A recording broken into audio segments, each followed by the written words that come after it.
इस मूवी में हमें एक इंतहाई एडवांस दुनिया दिखाई जाती है और यही हमें एक साइंस कॉर्पोरेशन को दिखाया जाता है। पर इस कॉर्पोरेशन रेप्लिकेंट्स बनाए जाते थे। ये रेप्लिकेंट्स कोई आम रोबोट नहीं बल्कि लैब में तैयार किए गए इंसान हैं। आम इंसानों से कहीं ज्यादा तेज और ताकतवर। इंसानों ने इनका इस्तेमाल नौकरों से भी पता किया, इन्हें ऐसी जगहों पे भेजा जहाँ इंसान खुद नहीं जा सकते थे। जब इंसानों की ज्यादतियां इन रेप्लिकेंट्स पे बढ़ती चली गई तो इन रेप्लिकेंट्स ने मिलकर इंसानों से जंग का फैसला किया, जिसके नतीजे में हजारों इंसान मारे गए। इस जंग को खत्म करने के लिए ब्लेड रनर्स सामने आए, जिनका काम रेप्लिकेंट्स को देखते ही मार देना था। जहाँ हम ऑफिसर के से मिलते हैं, जो कि ब्लेड रनर का काम करता है। असल में ये भी एक एडवांस रेप्लिकेंट है जो अपनी हकीकत भी जानता है कि वो एक रेप्लिकेंट है। वो कभी अपने ऑनर के खिलाफ काम नहीं करता। ऑफिसर के का काम सभी इलीगल रेप्लिकेंट्स को खत्म करने का है जो इंसानों के खिलाफ है। ऑफिसर के इस वक्त एक ऐसे रेप्लिकेंट को मारने के लिए आया था जिसने अपने ऑनर को धोखा देके अपनी एक दुनिया बसा ली थी। ऑफिसर के उसे मारने के बाद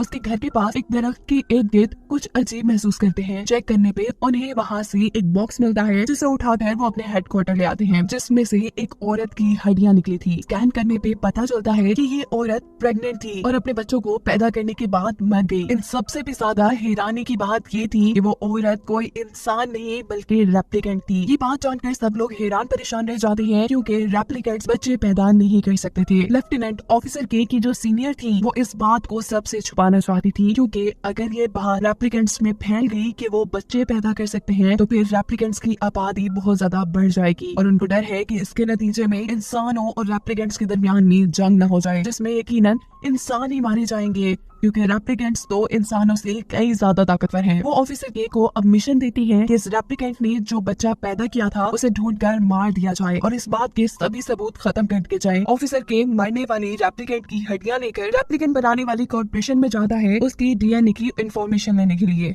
इस रेप्लिकेंट का नाम रेचल पता चलता है, जिसकी इंफॉर्मेशन लेने के लिए वो अपने सीनियर ऑफिसर के पास जाते हैं, जिन्हें ये बात मालूम थी कि रिचर्ड को साइंटिस्ट ने बहुत से एक्सपेरिमेंट के बाद बनाया था और रेचल एक ब्लेड रनर रिचर्ड के साथ रहने लगी थी। जबकि दूसरी तरफ हमें साइंस कॉर्पोरेशन के मालिक को दिखाया जाता है। इसके इरादे कुछ अच्छे नहीं है, ये सिर्फ प्रॉफिट बनाने के बारे में सोचता है। इस साइंटिस्ट का इरादा था कि इंसानों को दुनिया के अलावा बाकी सभी प्लैनेट्स पे भी कब्जा कर लेना चाहिए। उसकी कंपनी के लोग 9 प्लैनेट्स तक तो पहुंच चुके थे, पर बाकी पर भी वो कब्जा करना चाहता था, जिस काम के लिए उसे बहुत से रेप्लिकेंट्स की जरूरत थी। पर प्रॉब्लम ये थी कि इतने रेप्लिकेंट्स को बनाना काफी मुश्किल था और इनकी जिंदगी भी सिर्फ 4 साल की होती है। उसी दौरान उसे खबर मिलती है कि ऑफिसर के उसकी कंपनी में आए थे और उसने किसी रेचल नामी रेप्लिकेंट का पता किया है, जो कि इंतहाई एडवांस रेप्लिकेंट थी, जिसने एक बच्चे को भी जन्म दिया था। और ये सब इसलिए था क्योंकि रेप्लिकेंट बनाने वाले साइंटिस्ट ने भी उसे बहुत से एक्सपेरिमेंट्स के बाद बनाया था। इस साइंटिस्ट को तो जैसे एक नई होप मिल गई थी। वो अपने लोगों से पुलिस हेडक्वार्टर से उसका डीएनए लाने को कहता है, ताकि वो पता चला सके कि बच्चे पैदा करने वाला रेप्लिकेंट कैसे बनाया जा सकता है। ऑफिसर के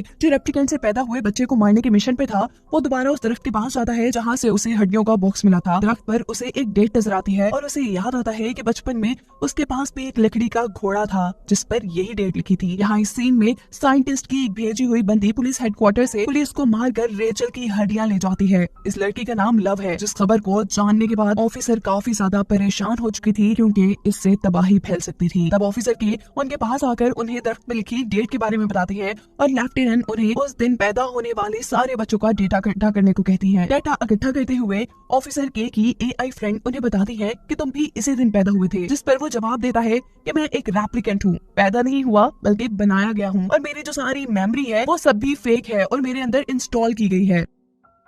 आखिर इन्हें एक बच्चे का पता चल ही जाता है जो उस तारीख को पैदा हुआ था, जिसकी मां मर चुकी थी और वो एक ऑर्फनेज में था। ऑफिसर के और उसकी एआई फ्रेंड अब ऑर्फनेज की तरफ जाते हैं, जहां जाते ही उनके ऊपर कोई हमला करना शुरू कर देता है। इस हमले की वजह से ऑफिसर के का एक्सीडेंट हो जाता है और वो बेहोश हो जाते हैं। ये लोग गाड़ी का दरवाजा खोलकर ऑफिसर के को बाहर निकालकर मारना शुरू कर देते हैं। इससे पहले कि यहाँ कुछ बुरा हो जाता, अचानक कोई यहाँ पे हमला करता है और वहाँ मौजूद सारे लोग मर जाते हैं। हमें पता चलता है कि हमला साइंटिस्ट के साथ ही लव नहीं किया था। वो चाहती थी कि ऑफिसर के उस बच्चे को ढूंढ ले और उनको ढूंढने के बाद साइंटिस्ट उस बच्चे के ऊपर रिसर्च वर्क करे। ऑफिसर के जब सारा डाटा चेक करते हैं तो उन्हें उस तारीख में पैदा हुए बच्चों का सारा डाटा वहाँ से गायब मिलता है। ऑफिसर के को ये ऑर्फनेज भी जाना पहचाना लग रहा था उन्हें याद आता है कि वो इसी ऑर्फनेज के अंदर अपना घोड़ा छुपाया करते थे। वो उस जगह पे जाते हैं और जब उस जगह से चीजें उठाते हैं तो उन्हें यहाँ अपना घोड़ा भी मिल जाता है। इन सब बातों से उसे शक होने लगता है कि जिस बच्चे को वो ढूंढ रहा है क्या ऑफिसर के वो खुद तो नहीं। अब वो एक रेप्लिकेंट के पास जाता है जो कि साइंस कॉर्पोरेशन के लिए काम करती थी और सभी रेप्लिकेंट्स की मेमोरी को डिजाइन करती थी। वो के को स्कैन करती है और उसे बताती है कि तुम्हारी जितनी भी मेमोरी है वो रियल है, उसे मैंने डिजाइन नहीं किया।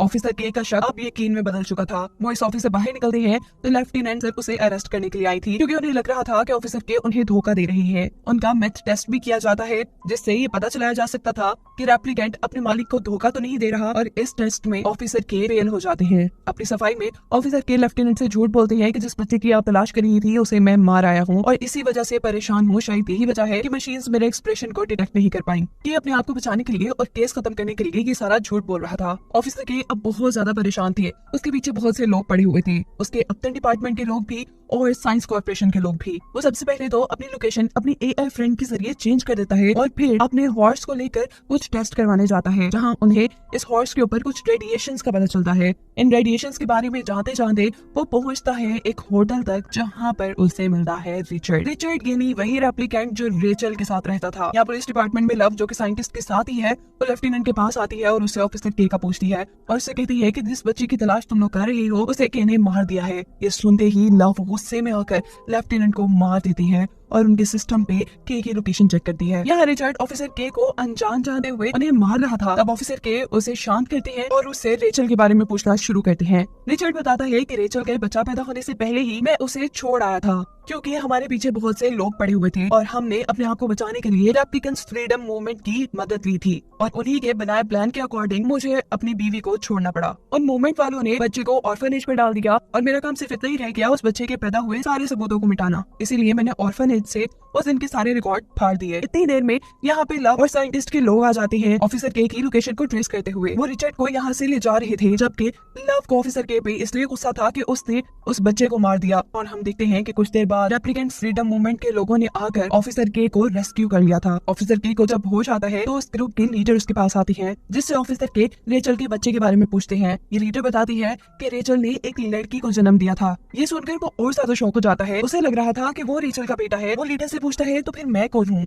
वो बताती है कि तुम एक आम रेप्लिकेंट हो और असल में रेचल की बेटी वो लड़की है जो साइंस कॉर्पोरेशन में काम करती है रेप्लिकेंट्स की मेमोरी डिजाइन करने का। और हमें पता चलता है कि ऑफिसर के की जितनी भी यादें थी वो असल में उसी लड़की की यादें थी। इसीलिए उस लड़की को लग रहा था कि उसने ये सारी यादें डिजाइन नहीं की। अब रेप्लिकेंट फ्रीडम मूवमेंट की लीड ऑफिसर के को कहती है कि तुम्हें किसी भी हाल में रिचर्ड को मार देना होगा क्योंकि अगर साइंस कॉर्पोरेशन ने उसकी मेमोरी को स्कैन किया तो उन्हें असल बच्चे का पता चल जाएगा और फिर उसका गलत इस्तेमाल किया जाएगा और साथ ही उस कॉर्पोरेशन को इनके ग्रुप के बारे में भी पता चल सकता है। यहाँ पर रिचर्ड को साइंटिस्ट के पास लाया जाता है जो देख नहीं सकता था पर एक स्पेशल डिवाइस के जरिए वो रिचर्ड को देख रहा था और यहाँ पे वो रिचर्ड के सामने रेचल को लेकर आता है जिसे देखकर रिचर्ड बहुत ज्यादा हैरान हो जाता है। रेचल उसके पास आकर पूछती है क्या तुम मुझे याद नहीं करते। जवाब में रिचर्ड उसे खामोशी से देखता रहता है और फिर कहता है कि ये मेरी रेचल नहीं, उसकी आंखें इस लायक नहीं थी। ये सुनते ही लव इस रेप्लिकेंट को मार देती है। साइंटिस्ट को समझ नहीं आ रहा था कि आखिर वो कैसे पता चलाए कि पिछले साइंटिस्ट ने ऐसा कौन सा एक्सपेरिमेंट किया था जिसकी वजह से रेप्लिकेंट बच्चे पैदा कर सकते थे। उसने तो रेचल की हड्डियों की डीएनए से एक नई रेचल भी बना ली थी पर उसके अंदर भी वो खसूसियात नहीं थी। साइंटिस्ट के पास अब सिर्फ रिचर्ड ही था। वो उसे और इन्वेस्टिगेशन के लिए एक खुफिया जगह ले जाते हैं जहाँ पर ऑफिसर के भी अपने मिशन को आ जाते हैं। यहाँ आकर वो इन सभी लोगों से लड़ाई करते हैं। ये लड़ाई थोड़ी मुश्किल थी लेकिन इतनी भी नहीं। ऑफिसर के ने यहाँ साइंटिस्ट और साइंटिस्ट के सारे लोगों को मार दिया था और अब उसे अपने प्लान के मुताबिक रिचर्ड को भी मारना था लेकिन वो ऐसा नहीं करता। वो रिचर्ड की जिंदगी उसे बख्श देता है और यहाँ पर उसे उसकी बेटी से मिलवाता है जिसके बारे में उसे रेप्लिकेंट फ्रीडम मूवमेंट के लोगों ने बताया था। और इसी के साथ ये कहानी यहाँ खत्म हो जाती है।